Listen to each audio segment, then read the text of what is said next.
আসসালামু আলাইকুম। আশা করি সবাই ভালো আছেন। অনেক আগে পুরনো একটা গজল শুনছিলাম। এটার দুইটা লাইন আগে বলতে হয়। তোরা মৌলবাদী জঙ্গিবাদী যতই বলিস মোদেরকে, আমরা কিন্তু ভয় করি না, ধরবে আল্লাহ তোদেরকে।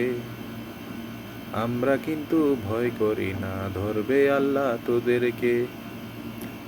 যে গানটা বললাম, এই গানটা অনেক আগের পুরনো। আমাদের দেশের হুজুরদেরকে ঘায়েল করার যে শব্দগুলো আছে তার ভিতরে বহুল প্রচলিত একটা শব্দ হচ্ছে মৌলবাদ।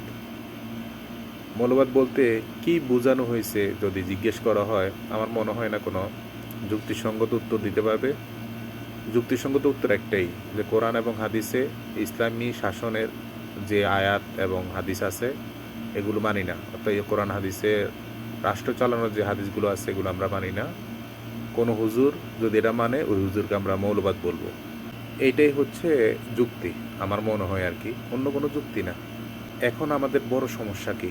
আমাদের বড় সমস্যা হচ্ছে যিনি এসব কথা বলেন তার আশেপাশে থাকাটাও সমান অপরাধ হিসেবে গণ্য।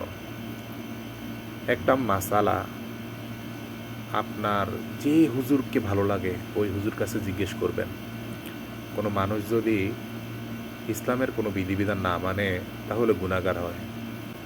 কিন্তু যদি ইসলামের কোনো বিষয়কে তুচ্ছ তাচ্ছিল্য করে তখন সে ঈমান হারা হয়ে যায়। সে ঈমান হারা হওয়ার পরে সে যদি তার স্ত্রীর সাথে সময় কাটায়, তা ওই সময় কাটানোতে যদি সন্তান জন্ম দেয়, ওই সন্তানটা জারজ হবে, স্ত্রী তালাক হয়ে যাবে। বহুত ভয়ঙ্কর মাসালা। সাধারণ যদিও আমরা দেখি, আমরা অনেকেই অন্ধ হিসেবে নেতার পিছনে পিছনে পথ চলি। ভাই, ইসলাম পরিপূর্ণ জীবন বিধান।